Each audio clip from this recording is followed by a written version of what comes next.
America का सबसे ताकतवर यानी B-2 स्टील्थ बम्बर और डोनाल्ड ट्रंप का सबसे भरोसेमंद हथियार ईरान के सामने नाकाम हुआ है। ईरान के खिलाफ अमेरिका का मिशन B-2 बम्बर टाए टाए फिस हुआ है, यानी इस अमेरिका ने खोदा पहाड़ और निकली चुहिया। जी हां, आप देखिए कि B-2 बम्बर का जो नशा है अमेरिका का, वो ईरान ने उतार दिया है। और इस बार यह लग रहा था कि अमेरिका ईरान पर टूट पड़ेगा, ईरान पर B-2 बम्बर के जरिए से एक बड़ा अटैक अमेरिका करेगा, लेकिन यह सब कुछ सच साबित नहीं हुआ।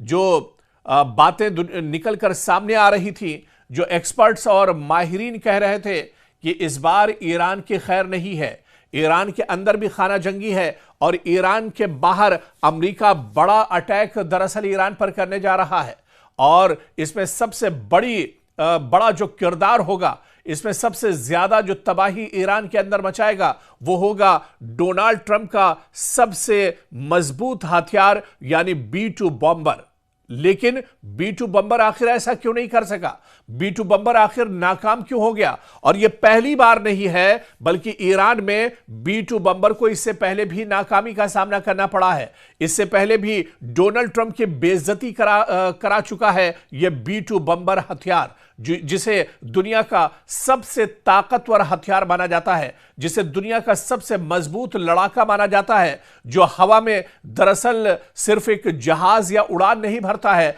बल्कि इसके साथ उड़ती है किसी भी मुल्क की तबाही, दुश्मन की तबाही इसके साथ उड़ती है। लेकिन यह तबाही दरअसल ईरान को तबाह क्यों नहीं कर पाई? यह बहुत अहम सवाल है, क्योंकि हजारों किलोमीटर का B-2 बम्बर का सफर हो और तबाही का या फिर मिशन हो, ईरान ने इस मिशन को एक तरह से नाकाम बना दिया है। दरअसल यह बात एक मौजूदा तज्जियाती और इंटेलिजेंस रिपोर्ट की बुनियाद पर भी सामने आई है कि अमेरिका का B-2 स्टील्थ बम्बर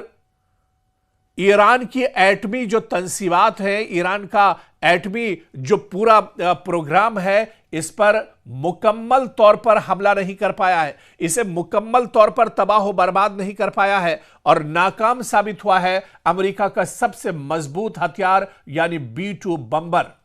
और आपको तो याद ही होगा कि अमेरिका ने जून 2025 में ईरान की चंद बड़ी जौहरी जो तंसीबात थी, ईरान के जो बड़े अड्डे थे जहां पर एटमी तवानाई का एक तरह से काम किया जा रहा है, जैसे फर्दू की बात करें, इस्फहान की बात करें या नतनज की बात करें, यहां पर निशाना बनाने के लिए अमेरिका ने B-2 बम्बर का ही इस्तेमाल किया था। B-2 बम्बर तैयारों के जरिए बड़ी ताकत वाले बंकर बस्टर बम भी यहां पर अमेरिका ने गिराए थे, लेकिन यह एक तरह से नाकाम साबित हुए। यह कार्रवाई एक खुफिया ऑपरेशन का हिस्सा थी, जिसे बाज रिपोर्ट्स में ऑपरेशन मिडनाइट हैमर जैसे नामों से भी बयान कहा गया था। और अमेरिकी हुकाम इब्तिदाई तौर पर दावा करते रहे कि यह हमले कामयाब और ईरान के एटमी प्रोग्राम को तबाह करने वाले हैं, यानी डोनाल्ड ट्रंप अपने से ही अपनी पीठ एक तरह से थपथपाते रहे। लेकिन जब सच्चाई निकलकर सामने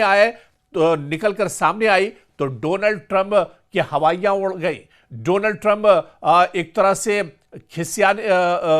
तरह से परेशान हो गए, क्योंकि जो सच्चाई थी वो ये थी कि अमेरिका का सबसे बड़ा जो हथियार है यानी B-2 बम्बर भी ईरान के खिलाफ कार्रवाई करने में नाकाम रहा। और जो हमले उसके जरिए करने का अमेरिका ने दावा किया था, उन हमलों में ईरान का बाल बीका तक एक तरह से नहीं हो पाया, क्योंकि इंटेलिजेंस रिपोर्ट ने दावों को चैलेंज किया है। अमेरिकी जो डिफेंस है या दिफाई इंटेलिजेंस एजेंसी है DIA ने एक खुफिया रिपोर्ट में बताया कि इन हमलों ने सिर्फ चंद ऊपर की साख्तों को ही नुकसान पहुंचाया है, यानी जहां पर ईरान ने अपना एटमी हथियार छुपा कर रखे हैं, ईरान ने जहां पर यूरेनियम को छुपा कर रखा है, जहां पर यूरेनियम का भंडार किया है, वहां तक B-2 बम्बर एक तरह से हमला नहीं कर पाया, वहां तक अमेरिका के B-2 बम्बर की रसाई नहीं हो पाई। या यह कहा जाए कि उन अड्डों के बारे में अमेरिका को जरूर एक तरह से कहीं ना कहीं खुफिया जानकारी मिली हो,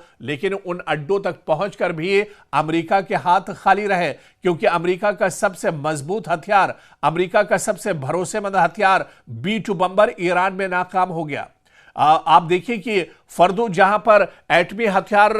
यह दावा अमेरिका कर रहा था कि ईरान ने छुपा कर रखे हैं, यहां पर यूरेनियम को रखा गया है। यहां पर आप देखिए कि B-2 बम्बर के जरिए से अमेरिका ने जून 2025 में दावा किया था कि उसने ईरान की जो अंदरूनी तंसीबात है उनको एक तरह से खत्म कर दिया है। लेकिन जब रिपोर्ट निकलकर सामने आई तो डोनाल्ड ट्रंप की हवाइयां उड़ गई, डोनाल्ड ट्रंप परेशान हो गए। अमेरिका के इन दावों में बिल्कुल दम नहीं था। जब रिपोर्ट निकलकर सामने आई तो पता चला कि B-2 बम्बर से जहां पर भी बम गिराए गए उन बम का कोई असर नहीं हुआ। जहां पर मिसाइल अमेरिका ने गिराए उस मिसाइल का कोई असर नहीं हुआ, क्योंकि ईरान ने अपने जो एटमी न्यूक्लियर हथियार हैं, जो यूरेनियम है, वो इतनी गहराई में छुपा कर रखा है, कई पहाड़ों के नीचे और कई हजार फीट की निचाई गहराई में दरअसल ईरान ने छुपा कर रखा है, जहां पर B-2 बम्बर भी एक तरह से नाकाम हो गया। B-2 बम्बर भी यहां पर एक तरह से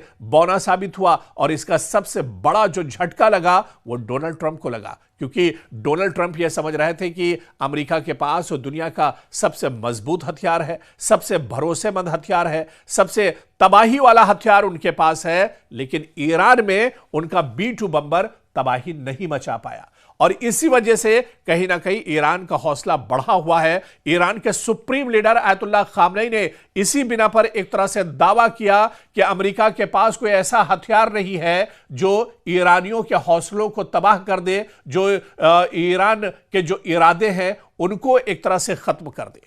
तो ईरान ने अपने अहम एटमी मराकिज को चट्टानों और गहरी जमीन के अंदर महफूज किया हुआ है, जिसे आम बमों से तबाह करना बहुत मुश्किल है। और यह एक बार फिर से कहीं ना कहीं साबित हो गया है, क्योंकि रिपोर्ट्स के मुताबिक ईरान की जेर जमीन तंसीबात का बुनियादी ढांचा अभी तक ठोस है, और अगर काम दोबारा शुरू किया जाए तो चंद माह के अंदर ज्यादातर अमल एक तरह से बहाल हो सकता है। और अमेरिकी इंटेलिजेंस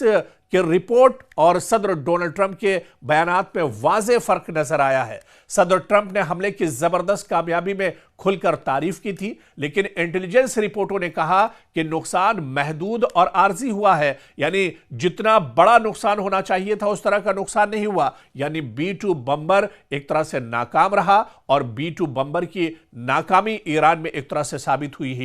है। और इस बार भी डोनाल्ड ट्रंप ने भले ही बड़े बड़े बयान दिए हो, ईरान को तबाह करने की कसम खाई हो,